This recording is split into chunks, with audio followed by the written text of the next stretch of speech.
Hello and welcome to this month's webinar.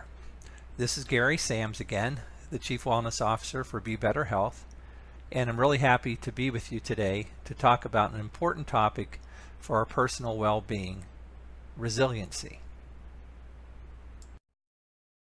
In the presentation today, I'm going to try to define just what we mean when we talk about resilience.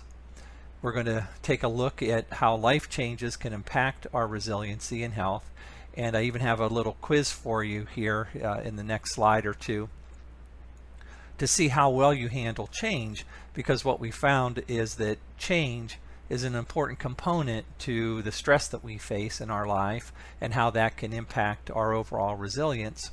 And finally, we're going to go over some tips for building what I call a resilient mindset and a resilient approach to living.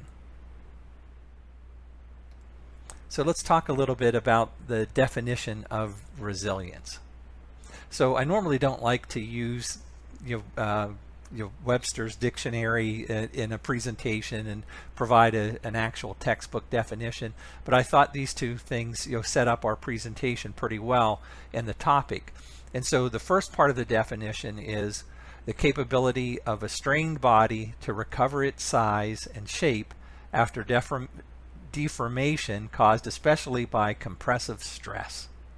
And so the example that we typically think of there would be like a balloon, for instance.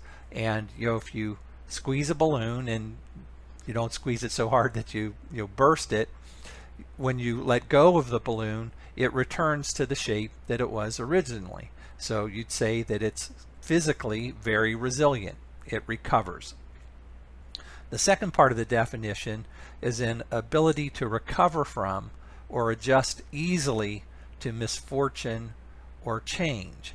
And I'm not going to focus so much on the negative part or the misfortune, but the change aspect of it.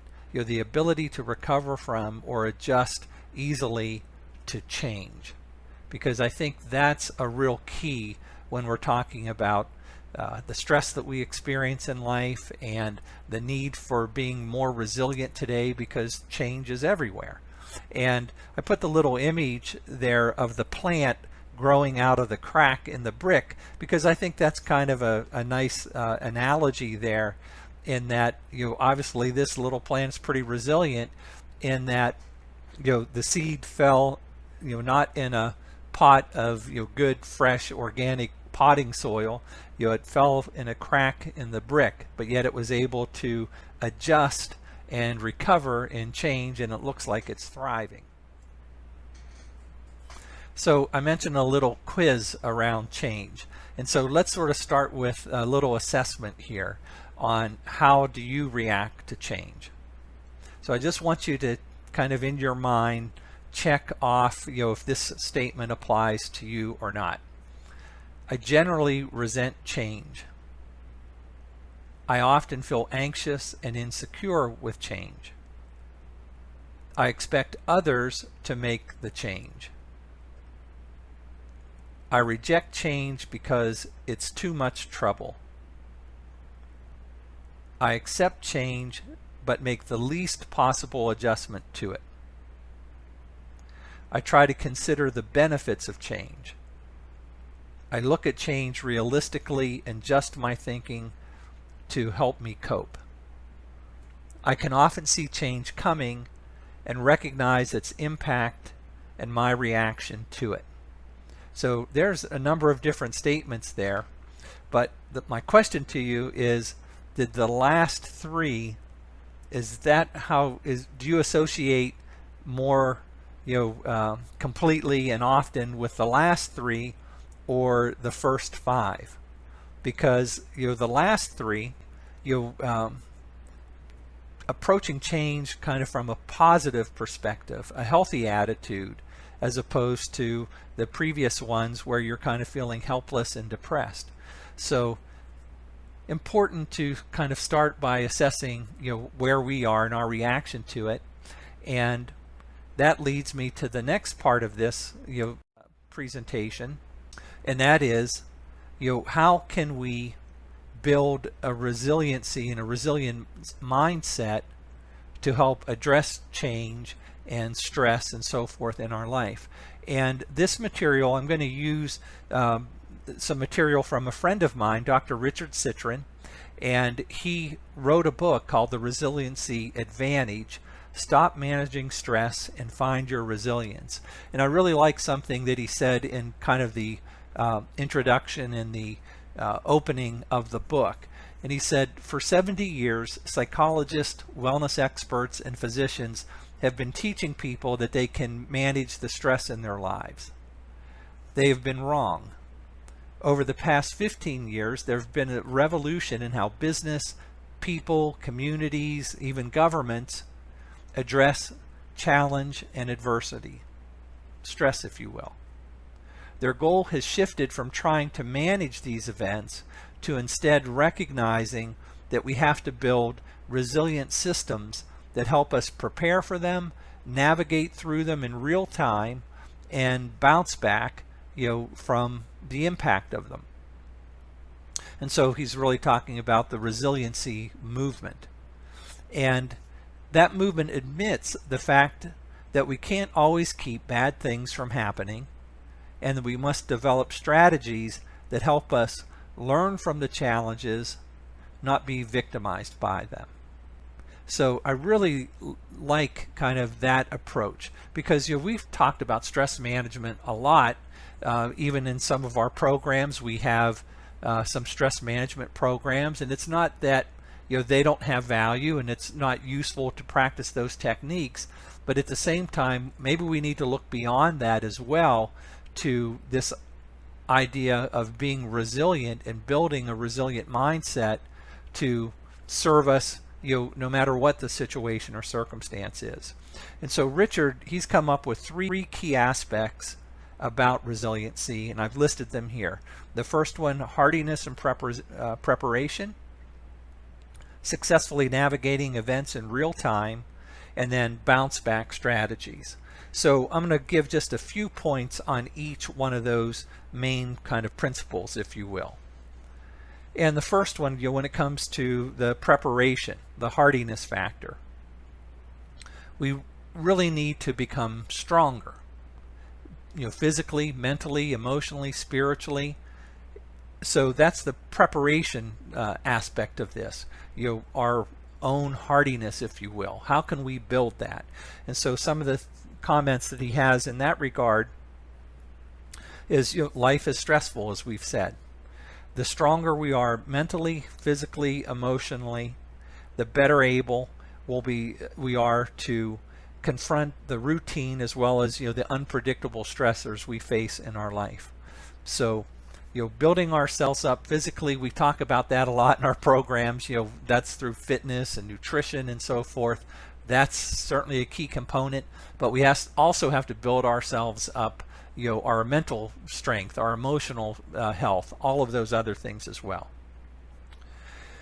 When you know that a challenging event is coming up, think about that event and maybe run through like the best and worst case scenarios of that challenge and prepare yourself that way.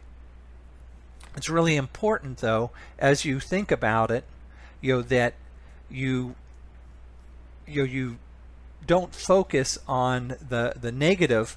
When you think of that worst case scenario, all you're doing is addressing it, but and you're building a plan for regardless of what happens, but you're not going to focus on the negative. You want to keep more of a positive focus. Then you also don't want to obsess about what might or might not happen.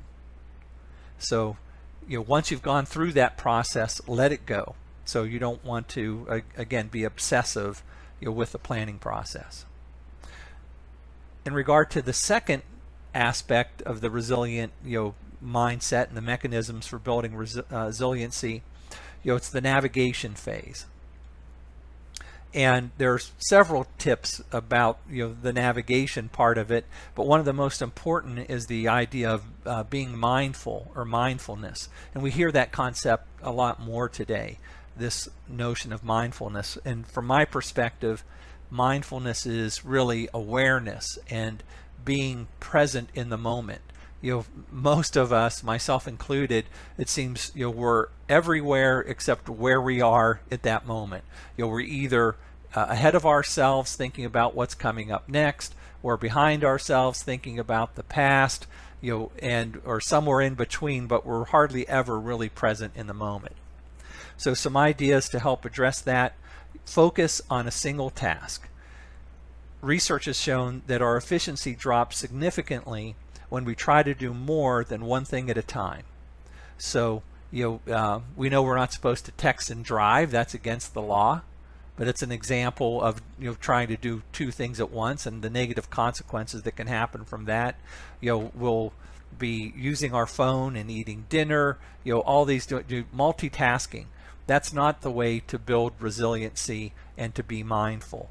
So when you're texting, text. When you're driving, drive. When you're eating, eat. Just focus on one thing. Another key component is slowing down. So we have the ability and the tendency today to be in a hurry and to rush. That doesn't help the navigation process in going through challenges. Try to slow down. Keep focused. Listening to others is also important. So when you're communicating with someone, really be present, really be engaged with the conversation and listen. Don't be thinking in your mind, what am I going to say next, or what is my rebuttal? Actually listen to the person, and that will help in the navigation process. Another key component, and maybe actually one of the most important, is kind of the bounce back or the recovery strategy.